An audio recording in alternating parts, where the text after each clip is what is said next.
विद्यार्थियों, हम लोग बीए पार्ट सेकंड का पेपर सेकंड के बारे में बात कर रहे थे और पिछले व्याख्यान में हमने ये क्या सोशोलॉजी ऑफ विलेज क्या है इसकी बात की थी और इसमें हम किन किन अवधारणाओं की बात करेंगे या हम क्या क्या पढ़ेंगे इसके अंदर, ये सारी बात हमने की थी। जिसमें पहली यूनिट हम कह रहे थे इंट्रोडक्शन ऑफ रूरल सोशोलॉजी, दूसरी हम कह रहे थे सोशल स्ट्रक्चर ऑफ विलेज और तीसरी हम कह रहे थे change in Indian village structure. तो हम जो ये पहली यूनिट है इंट्रोडक्शन ऑफ रूरल सोशोलॉजी या इंट्रोडक्शन टू रूरल सोशोलॉजी, इसकी आज हम बात करेंगे। और रूरल सोशोलॉजी की अवधारणा हम जानने का प्रयास करेंगे, यानी ग्रामीण समाजशास्त्र क्या होता है, उसका विषय क्षेत्र क्या है, उसकी विषय सामग्री क्या है, उसकी क्या इम्पोर्टेंस है, हम ये सारी बातें जानने का प्रयास करेंगे। तो विभिन्न विज्ञानों और उनकी शाखाओं एवं उपशाखाओं का विकास, ज्ञान के विभिन्न परिप्रेक्ष्यों, घटनाओं, अध्ययन की सामग्री को नवीन से नवीनतम खोजों, अन्वेषणों और उपलब्धियों के कारण होता चला गया। समाजशास्त्र विषय में भी अध्ययन के विभिन्न क्षेत्रों, आयामों, उपागमों आदि के विकास और विस्तार के फलस्वरूप अनेक शाखाएं और उपशाखाओं का विस्तार होने लगा। तो आदिम समाज, नगरीय समाज, औद्योगिकृत समाज आदि विशिष्ट अध्ययनों के लिए समाजशास्त्र में सामाजिक मानवशास्त्र, नगरीय समाजशास्त्र, औद्योगिक समाजशास्त्र, गहन एवं सारगर्भित अध्ययन करने के लिए ग्रामीण समाजशास्त्र विषय की स्थापना की गई। ग्रामीण समाजशास्त्र का मुख्य उद्देश्य ग्रामीण समाजों का समाजशास्त्रीय परिप्रेक्ष्य में अध्ययन करके इन समाजों को सामाजिक व्यवस्था, सामाजिक अव्यवस्था और उनमें होने वाले परिवर्तनों का गहन अध्ययन करना व उनसे संबंधित समाजशास्त्रीय सिद्धांतों का निर्माण करना होता है। इसका अगर हम शाब्दिक अर्थ देखें तो ग्रामीण समाजशास्त्र, इसका अर्थ है ग्रामीण समाज का क्रमबद्ध व्यवस्थित अध्ययन करना। समाज शब्द से तात्पर्य हमारा है व्यक्तियों के पारस्परिक संबंधों की व्यवस्था से है। ग्रामीण पर्यावरण में निवास करने वाले व्यक्तियों के पारस्परिक संबंधों की व्यवस्था को हम ग्रामीण समाज कहते हैं। इस प्रकार से ग्रामीण समाज के क्रमबद्ध और व्यवस्थित अध्ययन करने वाले शास्त्र या विज्ञान को हम ग्रामीण समाजशास्त्र कहते हैं। टी.एल. स्मिथ ने अपनी पुस्तक the sociology of rural life में कहा कि ग्रामीण सामाजिक संबंधों के व्यवस्थित ज्ञान को ही हम सही अर्थों में ग्रामीण जीवन का समाजशास्त्र कह सकते हैं, या हम ग्रामीण समाजशास्त्र या हम कह सकते हैं कि ग्रामीण समाजशास्त्र ग्रामीण जनसंख्या, ग्रामीण सामाजिक संगठन एवं ग्रामीण समाज के कार्यरत सामाजिक प्रक्रियाओं का अध्ययन है।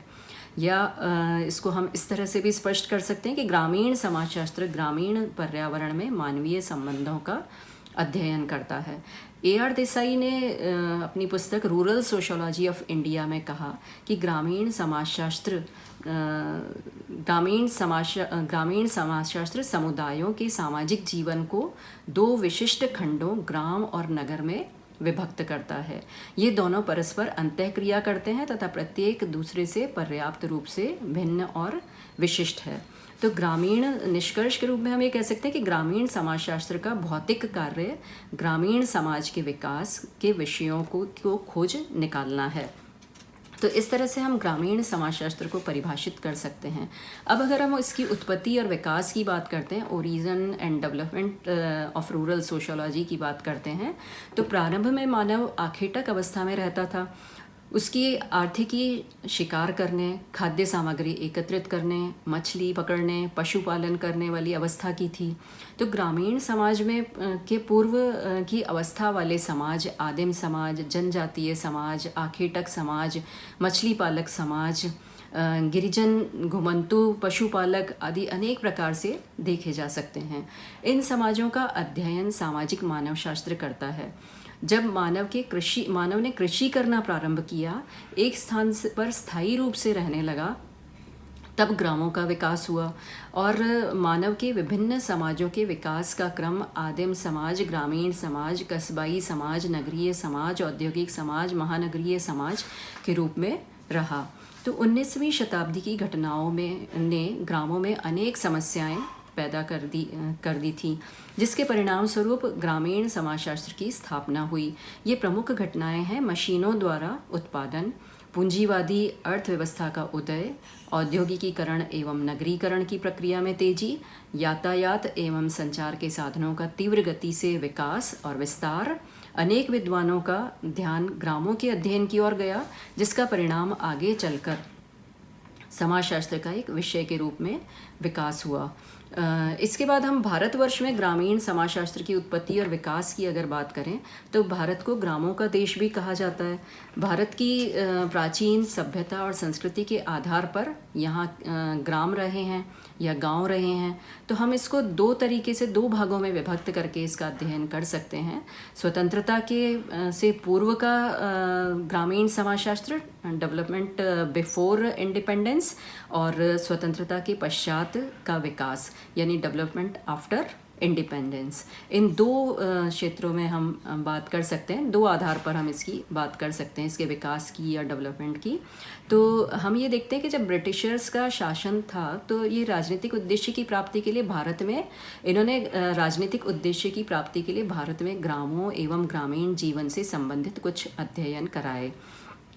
तो इनमें जो 1803 में विलियम टेंड ने अपनी पुस्तक इंडियन रिक्रिएशन में ग्रामीण गांवों का अध्ययन किया और इसमें ग्रामीण परिवार एवं आर्थिक जीवन का उन्होंने वर्णन किया। यह प्रथम प्रयास था और भारतीय ग्रामों की सामाजिक आर्थिक समस्याओं तथा भूमि व्यवस्था पर भी कुछ अध्ययन किए गए, जिनमें 1861 में सर हेनरी मैन की पुस्तक एंशियंट लॉ प्रकाशित हुई और स्वतंत्रता प्राप्ति से पूर्व के प्रारंभिक ग्रामीण समाज पर लिखने वालों में गिलबर्ट स्टेलर, जॉर्ज ग्रियर्सन आदि थे। इन्हें भारतीय ग्रामीण अध्ययनों का प्रवर्तक माना जाता है।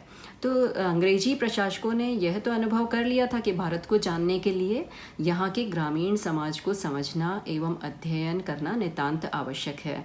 तो जैसे बेडमैन पॉवेल की इंडियन विलेज कम्युनिटी 1872 और दूसरी पुस्तक the origin and growth of village communities in India 1899, Steven Moore की report on the material conditions of small agricultural and labour 1898 में प्रकाशित हुई। तो ये सब स्वतंत्रता के पूर्व ब्रिटिशर्स जो हमारे यहाँ थे वो लोग गाँव पर काम कर रहे थे, क्योंकि ऐसा माना जा रहा था कि अगर भारत को समझना है तो उसके गाँव को या ग्रामों को समझना होगा। अगर हम स्वतंत्रता के पश्चात का विकास देखते हैं ग्रामीण समाजशास्त्र का, तो भारत में ग्रामीण समाजशास्त्र का विकास स्वतंत्रता प्राप्ति के बाद ही हुआ। 1951 में भारत में 82.7% जनसंख्या ग्रामों में निवास करती थी। तो गांधी जी ने कहा था कि भारत तो गाँवों में बसता है और उसका विकास करना प्रमुख उद्देश्य होना चाहिए। ग्रामों के लिए अनेक विकास के कार्यक्रम प्रारंभ किए गए। विकास कार्यक्रमों को योजनाबद्ध लागू करने एवं सफलता प्राप्त करने के लिए आवश्यक था कि ग्रामों की आवश्यक जानकारी, सूचना, तथ्य एवं आंकड़े उपलब्ध हों। इसी तथ्य को ए.आर. देसाई ने बताया। इसी बात को ए.आर. देसाई ने आगे बताते हुए कहा कि ग्रामीण सामाजिक संगठन, इसकी संरचना, प्रकार्य एवं उद्विकास का व्यवस्थित अध्ययन मात्र आवश्यक ही नहीं हो गया है, बल्कि स्वतंत्रता प्राप्ति के बाद अनिवार्य भी हो गया है। 1955 में 4 प्रमुख भारतीय ग्रामीण अध्ययन सामने आए।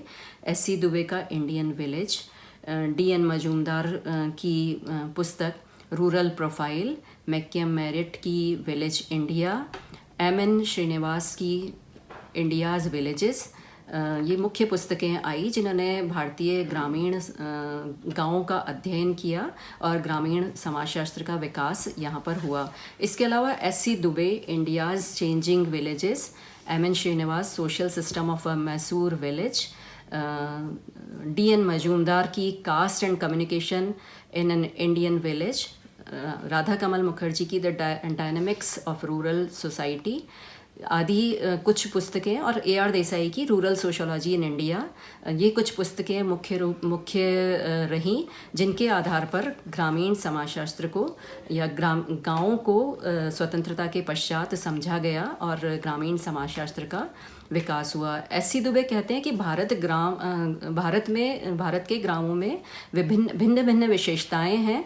इनके समुचित ज्ञान के लिए आवश्यक है कि अधिक से अधिक लघु स्तरीय अध्ययन हो, जिससे एकत्र किए गए तथ्य भारत के ग्रामों की रूपरेखा तैयार करते हैं और भारत में ग्रामीण समाजशास्त्र के विकास के लिए ये महत्वपूर्ण तथ्य हैं।